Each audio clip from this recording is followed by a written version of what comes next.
എല്ലാവർക്കും നമസ്കാരം. ഇന്ന് കേരളത്തിൽ നടന്ന പല പാമ്പുകടി മരണങ്ങളും എടുത്തു നോക്കുമ്പോൾ കാണുന്ന ഒരു കോമൺ വസ്തുത എന്ന് പറയുന്നത് അത് പാമ്പുകടിയാണെന്ന് മനസ്സിലാക്കാൻ തന്നെ ഡിലേ വന്നു എന്നുള്ളതാണ്. അതായത് ലക്ഷണങ്ങൾ കണ്ടപ്പോൾ ഇത് പാമ്പുകടി കൊണ്ട് ആകാം എന്നുള്ളൊരു സംശയം ജനിക്കാൻ തന്നെ പല സ്ഥലത്തും ഡിലേ വന്നിട്ടുണ്ട്. അപ്പോൾ സ്വാഭാവികമായിട്ടും കൊടുക്കുന്ന ട്രീറ്റ്മെൻറ്റിനും ഡിലേ വരും, ചിലപ്പോൾ മരണത്തിന് വരെ കാരണമായേക്കാം. അപ്പോൾ അതുകൊണ്ട് ഇന്ന് നമ്മൾ ചർച്ച ചെയ്യുന്നത് പാമ്പ് കടിയുടെ ലക്ഷണങ്ങൾ എന്തൊക്കെയാണ്. അഥവാ നിങ്ങൾ പാമ്പിനെ കണ്ടില്ല, പലപ്പോഴും നമ്മൾ പാമ്പുകടി സംശയിക്കുക പാമ്പിനെ കൂടെ കാണുമ്പോഴാണ്. പാമ്പിനെ കണ്ടില്ല, പാമ്പ് കടിക്ക് അതല്ലെങ്കിൽ വേറെ അങ്ങനെയുള്ള തെളിവുകളൊന്നും ഇല്ലെങ്കിൽ പോലും ചില ലക്ഷണങ്ങൾ കണ്ടാൽ ഇത് പാമ്പുകടി കൊണ്ടാകാം എന്നുള്ളൊരു സംശയം നമ്മൾക്ക് ഉണ്ടാവണം. എങ്കിൽ മാത്രമേ കൃത്യമായിട്ടുള്ള സമയത്ത് നമുക്ക് ചികിത്സ കൊടുക്കാൻ സാധിക്കുകയുള്ളൂ. അപ്പോൾ ആദ്യം തന്നെ നമ്മൾ പോകുന്നത് എന്തൊക്കെ തരം പാമ്പുകളുണ്ട് എന്നുള്ളതിലേക്കാണ്. അത് മനസ്സിലാക്കിയാൽ മാത്രമാണ് ഓരോ ടൈപ്പ് പാമ്പിനും ഓരോ തരം ലക്ഷണങ്ങളാണ്. സോ നിങ്ങൾക്കറിയാം, വിഷമുള്ള പാമ്പുകളുണ്ട്, വിഷമില്ലാത്ത പാമ്പുകളുണ്ട്. അതായത് പോയ്സണസും നോൺ പോയ്സണസും ആയിട്ടുള്ള, വെനമസും നോൺ വെനമസും ആയിട്ടുള്ള പാമ്പുകളുണ്ട്. സോ വിഷമില്ലാത്ത പാമ്പുകളെ നമ്മൾ മാറ്റി നിർത്തുന്നു. നമ്മുടെ ഇന്നത്തെ ചർച്ച വിഷമുള്ള പാമ്പുകളെ കടിയെ പറ്റിയിട്ടാണ്. വിഷമുള്ള പാമ്പുകളിൽ തന്നെ പ്രധാനമായിട്ടും 3 തരമുണ്ട്. അതിൽ ഒരു തരം എന്ന് പറയുന്നത് ഡെസേർട്ടുകളിൽ, അതായത് മരുഭൂമികളിലും കടലിലും കാണുന്ന കടൽ പാമ്പുകളാണ്. അവയെ മയോടോക്സിക് എന്നാണ് പറയുക. അതായത് അവ കടിച്ചു കഴിഞ്ഞാൽ നമ്മുടെ മസിലുകൾ ആണ്, പേശികളാണ് ബാധിക്കപ്പെടുക. ഇപ്പോൾ നമ്മുടെ ചർച്ചാ വിഷയം അതല്ല, കേരളത്തിലെ കരയിൽ കാണുന്ന പാമ്പുകളാണ്. അപ്പോൾ നമ്മൾ ആ മയോടോക്സിക് ആയിട്ടുള്ള പാമ്പുകളെ മാറ്റി നിർത്തുന്നു. ഇനി നമ്മുടെ മുമ്പിലുള്ളത് പ്രധാനപ്പെട്ട 2 തരമാണ്. നമ്മുടെ നാട്ടിൽ കാണുന്ന ഏറ്റവും കോമൺ ആയിട്ട് കാണുന്ന 3 പാമ്പുകൾ ഏതൊക്കെയാണ്? അണലി, ശംഖുവരയൻ, മൂർഖൻ, അല്ലേ? ഈ 3 പാമ്പുകളെ നമുക്ക് 2 ടൈപ്പായിട്ട് തരംതിരിക്കാം. ഒന്നാമത്തേത് വാസ്കുലോടോക്സിക് അഥവാ ഹീമോടോക്സിക്. അതായത് കടിച്ചു കഴിഞ്ഞാൽ, അതിൻ്റെ വെനം കയറിക്കഴിഞ്ഞാൽ നമ്മുടെ ശരീരത്തിൻ്റെ രക്തം കട്ട പിടിക്കുന്ന അവസ്ഥ നിലയ്ക്കുന്നു. അതായത് നമ്മുടെ രക്തം കട്ട പിടിക്കില്ല. അങ്ങനത്തെ ഒരു പ്രശ്നത്തിലേക്ക് നമ്മളെ തള്ളിവിടുന്ന പാമ്പുകളാണ് അണലികൾ, അതായത് വൈപ്പേഴ്സ് ആർ വാസ്കുലോടോക്സിക്. അങ്ങനെ ഓർത്താൽ മതി. അപ്പോൾ അത് ഒരു വിഭാഗം. ഇനി നമ്മുടെ കയ്യിലുള്ളത് മൂർഖനും അതുപോലെ തന്നെ ശംഖുവരയുമാണ്, കോബ്ര ആൻഡ് ക്രേറ്റ്. അവർ ന്യൂറോടോക്സിക് ആണ്. അതായത് അവർ നമ്മുടെ നാഡീ വ്യവസ്ഥയാണ് ബാധിക്കുന്നത്. നമ്മുടെ ഞരമ്പുകളെയും നാഡികളെയും അതുപോലെ തന്നെ നമ്മുടെ പേശികളെയുമാണ് അവരെ പാരലൈസ്ഡ് ആക്കുന്നത്. അപ്പോൾ ഇതാദ്യം നമ്മൾ മനസ്സിലാക്കണം. ഇതിനനുസരിച്ചിട്ട് തന്നെ നമുക്ക് നമ്മുടെ ലക്ഷണങ്ങളിൽ വ്യത്യാസം വരാം. ഓക്കെ, അപ്പോൾ ആദ്യമേ ഞാൻ പറയുന്നത്, നിങ്ങൾ പാമ്പിനെയും കണ്ടില്ല, പെട്ടെന്ന് ഇപ്പോൾ രാത്രി ഉറങ്ങുമ്പോഴൊക്കെ ആണല്ലോ പലർക്കും ഈ പാമ്പ് കടി ഏൽക്കുന്നതൊക്കെ, പെട്ടെന്ന് ആർക്കെങ്കിലും ചില സിംറ്റംസ് കാണുകയാണ്, വേറെ പ്രത്യേകിച്ച് കാരണങ്ങളൊന്നുമില്ല. അത് കാണുമ്പോൾ ഇത് പാമ്പ് കടി ആവാൻ സാധ്യതയുണ്ടോ എന്ന് നിങ്ങൾക്ക് തോന്നണ്ടേ? ആ സിംറ്റംസ് എന്തൊക്കെയാണെന്നറിയോ? നോസിയ ആൻഡ് വോമിറ്റിംഗ്, അതായത് ഓക്കാനിക്കാൻ വരിക അല്ലെങ്കിൽ ഛർദ്ദിക്കുക. ജനറലൈസ്ഡ് ടയേർഡ്നെസ് ആൻഡ് ഡിസിനെസ്, അതായത് ജനറലായിട്ട് ആകെ ഒരു പരവേശം, സ്വെറ്റിങ്, ക്ഷീണം, ആകെ മൊത്തം കുഴഞ്ഞു പോകുന്നു. അൺകോൺഷ്യസ്നെസ്, അതായത് ഫെയിൻറ്റിങ്, നമ്മൾ തലചുറ്റി പോകുന്നു. അപ്പോൾ പ്രത്യേകിച്ച് കാരണങ്ങളൊന്നും ഇല്ലാതെ പെട്ടെന്ന് ഒരാൾ ഓക്കാനിക്കുന്നു, പ്രത്യേകിച്ച് പെട്ടെന്ന് ക്ഷീണിക്കുന്നു, ഭയങ്കര വെപ്രാളം കാണിക്കുന്നു, അതുപോലെ തന്നെ ഭയങ്കരമായിട്ട് വേർക്കുന്നു, അൺകോൺഷ്യസ് ആവുന്നു. ഇങ്ങനൊരു സിറ്റുവേഷൻ ഉണ്ടെങ്കിൽ ഇത് ജനറൽ സിംറ്റംസ് ആണ്. ഏതൊരു വിഷപ്പാമ്പ് കടിയിലും ഉണ്ടാകുന്ന ജനറൽ സിംറ്റംസ് ആണിത്. ഇത് കണ്ടു കഴിഞ്ഞാൽ നമ്മളൊരു വിഷപ്പാമ്പിൻ്റെ കടി നമ്മൾ സംശയിക്കണം. ഇപ്പം നിങ്ങൾ ആ മരിച്ച കുഞ്ഞിൻ്റെ കേസിൽ കണ്ടില്ലേ, നോസിയ വോമിറ്റിംഗ് ഉണ്ടായപ്പോൾ അവരെന്തോ ഭക്ഷണം കഴിച്ചുള്ള പ്രശ്നം. നമ്മൾ അങ്ങനെയാണല്ലോ, നമ്മൾ എന്തെങ്കിലും ഫുഡ് പോയ്സണിങ് ആണെന്നാണ് പെട്ടെന്ന് വിചാരിക്കുക. അപ്പോൾ ഇത് പാമ്പ് കടിയുടെ ജനറൽ ലക്ഷണങ്ങൾ കൂടി ആയേക്കാം. അതാദ്യം മനസ്സിലാക്കുക. ഇനി നമ്മൾ രണ്ടാമത്തെ വിഭാഗത്തിലേക്ക് പോകുന്നത് ലോക്കൽ റിയാക്ഷനാണ്. അതായത് ലോക്കൽ എന്ന് പറഞ്ഞു കഴിഞ്ഞാൽ നമ്മളെ കടിച്ച ഭാഗത്തുണ്ടാവുന്ന മാറ്റങ്ങൾ. ഞാൻ ആദ്യമേ പറയുകയാണ്, ലോക്കൽ റിയാക്ഷൻ പെട്ടെന്നുണ്ടാവാം, കുറേ സമയം കഴിഞ്ഞുണ്ടാവാം. സോ ലോക്കൽ റിയാക്ഷൻ, കടിച്ച ഭാഗത്തുള്ള ഞാനീ പറയുന്ന പ്രശ്നങ്ങൾ കണ്ടില്ല എന്ന് പറഞ്ഞിട്ട് അത് പാമ്പ് കടിയല്ല എന്ന് നമുക്ക് എക്സ്ക്ലൂഡ് ചെയ്യാൻ പറ്റില്ല. ഇത് ഉണ്ടാവാം, ഉണ്ടാവാതിരിക്കാം. ഓക്കെ, ഉണ്ടെങ്കിൽ വളരെയധികം നമുക്ക് തെളിവാണ്, കൂടുതൽ എവിഡൻസ് ആണ് ഇത് പാമ്പ് കടിയാണ് എന്നുള്ളതിന്, കേട്ടോ. അങ്ങനെ വേണം കരുതാൻ. ഒന്നാമത്തേത് ബൈറ്റ് മാർക്ക്, കടിച്ച പാടുകൾ. ഓക്കെ, ചിലപ്പോൾ ബൈറ്റ് മാർക്ക് ഉണ്ടാവാം, ഉണ്ടാവാതിരിക്കാം. ഒന്നുണ്ടാകാം, ഒന്നിലധികവും ഉണ്ടാവാം. ഒന്നെന്ന് പറഞ്ഞു കഴിഞ്ഞാൽ നമ്മളിങ്ങനെ 2 മാർക്കാണല്ലോ ഉണ്ടാവുക. ചിലപ്പോൾ അതിനപ്പുറത്തേക്ക് മൾട്ടിപ്പിൾ മാർക്കുകൾ ഉണ്ടാവാം, മൾട്ടിപ്പിൾ കടികൾ ഉണ്ടാവാം. അപ്പോൾ ഉണ്ടാവാം, ഉണ്ടാവാതിരിക്കാം, ഒന്നിലധികവും ഉണ്ടാവാം. സോ ബൈറ്റ് മാർക്ക് ഒരു ലോക്കൽ റിയാക്ഷനാണ്. രണ്ടാമത്തേത് പെയിന്, കടിച്ച ഭാഗത്ത് വേദന, സ്കിൻ ചേഞ്ചസ്, അവിടെയുള്ള തൊലിയുടെ നിറം മാറുക, കുറച്ച് റെഡിഷ് ആവും, പിന്നെ കുറച്ച് ബ്ലാക്കിഷ് ആവും. അങ്ങനെ അവിടെ ആ ഭാഗത്തെ തൊലിയുടെ നിറം മാറും. നീര് വയ്ക്കും, അവിടെ സ്വെല്ലിംഗ് ഉണ്ടാവും, ബ്ലീഡിങ് ഉണ്ടാവും, അവിടുന്ന് നിർത്താതെ ബ്ലഡ് ഇങ്ങനെ ഊസ് ചെയ്യുന്ന ഒരവസ്ഥ ഉണ്ടാവും. പ്രധാനമായിട്ട് അണലി, അതായത് ഹീമോടോക്സിക്, നമ്മുടെ രക്തം കട്ട പിടിക്കലിനെ പ്രശ്നത്തിലാക്കുന്ന അണലി വിഭാഗത്തിൽപ്പെടുന്ന പാമ്പുകൾ കടിച്ചാലാണ് ലോക്കൽ റിയാക്ഷൻ കൂടുതലായിട്ട് നമ്മൾ കാണാറുള്ളത്.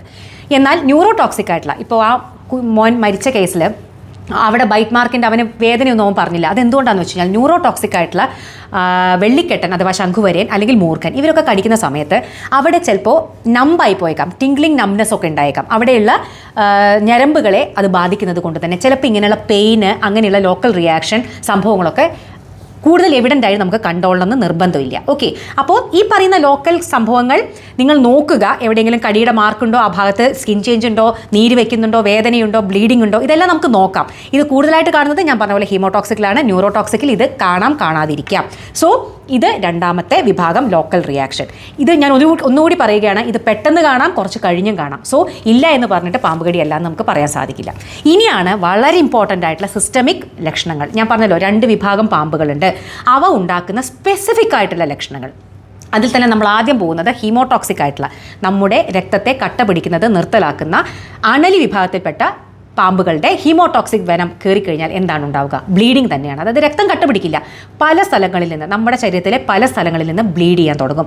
പ്രധാനമായിട്ട് മൂക്കിൽ നിന്ന്, മോണയിൽ നിന്ന്, അതുപോലെ തന്നെ സ്കിന്നിൽ നമുക്ക് സ്കിൻ ബ്ലീഡിങ് ഉണ്ടാവും. അതുപോലെ മൂത്രത്തിൽ, അത് വളരെ ഇമ്പോർട്ടൻ്റ് ആണ്. നമ്മുടെ മൂത്രത്തിൻ്റെ കളർ മാറും, റെഡായിട്ട്, പിന്നെ ഡാർക്ക്, ചിലപ്പോൾ ബ്ലാക്ക് കളറിൽ വരെ മൂത്രത്തിൽ കൂടെ രക്തം പോകുന്നതിൻ്റെ ഫലമായിട്ട് മൂത്രത്തിൻ്റെ കളർ മാറാം. സോ നമ്മുടെ ശരീരത്തിൽ നിന്ന് പല ഭാഗങ്ങളിൽ നിന്നുള്ള ബ്ലീഡിംഗ് ആണ് അണലി വിഭാഗത്തിൽപ്പെട്ട പാമ്പുകൾ കടിച്ചാൽ ഉണ്ടാവുന്നത്.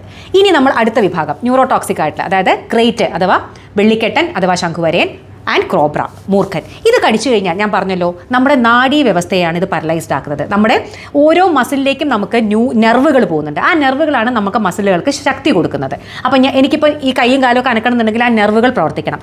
ആ നെർവുകളെയും മസിലുകളെയും പാരലൈസ്ഡ് ആക്കുന്നതാണ് ഏത്? ശംഖുവരയൻ അഥവാ വെള്ളിക്കെട്ടൻ, അതുപോലെ മൂർഖൻ. അപ്പോൾ എന്താ ഉണ്ടാവുക? നമ്മുടെ ശരീരത്തിലെ പല പല പല മസിലുകൾ വർക്ക് ചെയ്യാതെയാവും. അതിൽ തന്നെ ഏറ്റവും ആദ്യം വർക്ക് ചെയ്യാതെ ആവുന്ന മസിലുകളിൽ ഒന്നാണ് നമ്മുടെ ഐലിഡ്. അതായത് നമ്മുടെ കണ്ണിൻ്റെ ഈ മോൾ ഭാഗം ഉണ്ടല്ലോ. അപ്പോൾ എനിക്ക് കണ്ണ് തുറന്ന് നിങ്ങളെങ്ങനെ നോക്കണം എന്നുണ്ടെങ്കിൽ നമ്മുടെ കണ്ണിൻ്റെ ഈ ഐലിഡിൻ്റെ മസിൽസ് വർക്ക് ചെയ്യണം. ഇത് പാരലൈസ്ഡ് ആയിക്കഴിഞ്ഞാൽ നമ്മുടെ കണ്ണിങ്ങനെ അടഞ്ഞു പോകും. അതായത് നമ്മളിങ്ങനെ ഉറക്കം തൂങ്ങില്ലേ, ഡ്രൂപ്പിംഗ് ഓഫ് ഐലിഡ്. നമുക്ക് ഇങ്ങനെ ആളിങ്ങനെ ഉറക്കം തൂങ്ങി പോകുന്നതായിട്ട് നമുക്ക് തോന്നും. അവർ ഉറക്കം തൂങ്ങുന്നതല്ല, അവരെ കണ്ണിൻ്റെ ഐലിഡ് ഇങ്ങനെ ഡ്രൂപ്പ് ചെയ്യുന്നതാണ്. അത് വളരെ ഏർലി സൈനാണ് ന്യൂറോടോക്സിക് ആയിട്ടുള്ള പാമ്പുകൾ കടിച്ചു കഴിഞ്ഞാൽ. അതുപോലെ തന്നെ ബ്ലഡ് വിഷൻ, അതും വളരെ എവിഡൻ്റ് ആണ്. അതായത് നമുക്ക് കാഴ്ച മങ്ങും. നമ്മുടെ കണ്ണ് നമ്മൾ തുറന്ന് നമുക്ക് നന്നായിട്ട് കാഴ്ച വേണമെന്നുണ്ടെങ്കിൽ നമ്മുടെ കണ്ണിൻ്റെ ഉള്ളിലുള്ള ഓക്കുലാർ മസിൽസ് വർക്ക് ചെയ്യണം.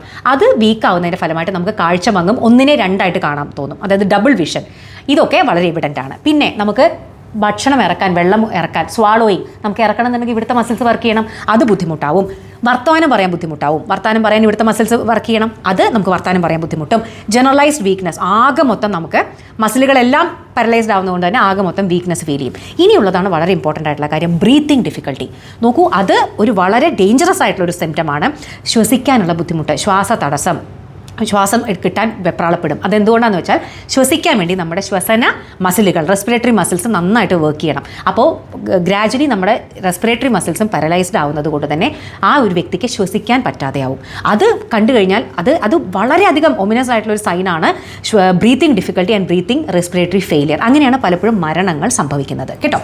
അപ്പോൾ ഇതൊക്കെയാണ് ലക്ഷണങ്ങൾ. ഞാൻ പറഞ്ഞല്ലോ ജനറൽ ആയിട്ടുള്ള ലക്ഷണങ്ങൾ. എനിക്ക് വീണ്ടും വീണ്ടും പറയാനുള്ളത്, ഇപ്പം നിങ്ങൾക്ക് കാരണമില്ലാതെ നിങ്ങൾക്ക് പാമ്പ് കടിയാണോ എന്ന് അറിയില്ല, പക്ഷേ ഒരു വ്യക്തി പെട്ടെന്ന് ഛർദ്ദിക്കുന്നു, അല്ലെങ്കിൽ ഓക്കാനിക്കാൻ വരുന്നു, ആകെ മൊത്തം വെപ്രാളം കാണിക്കുന്നു, ഇങ്ങനെ ഭയങ്കരമായിട്ട് സ്വെറ്റ് ചെയ്യുന്നു, ഇങ്ങനെ തളർന്നു പോകുന്നു, അങ്ങനെയൊക്കെ കാണുകയാണെങ്കിൽ ഡെഫിനറ്റ്ലി നിങ്ങളത് ഒരു പോയ്സണസ് ബൈറ്റ് നിങ്ങൾ സസ്പെക്ട് ചെയ്യണം. ഉടൻ തന്നെ ആശുപത്രിയിൽ എത്തിക്കണം, സമയം കളയരുത്. പിന്നെ ഞാൻ പറഞ്ഞല്ലോ ലോക്കൽ റിയാക്ഷൻസ്, കൂടുതലായിട്ട് വാസ്കുലോടോക്സിക്കിലാണ് ആ കടിച്ച ഭാഗത്ത് ഇത്തരത്തിലുള്ള മാറ്റങ്ങൾ ഉണ്ടെങ്കിൽ പിന്നെ ഒന്നും വിചാരിക്കരുത്, ഉടൻ തന്നെ എത്തിക്കണം. അത് കണ്ടിട്ടില്ലെങ്കിലും എത്തിക്കണം കേട്ടോ.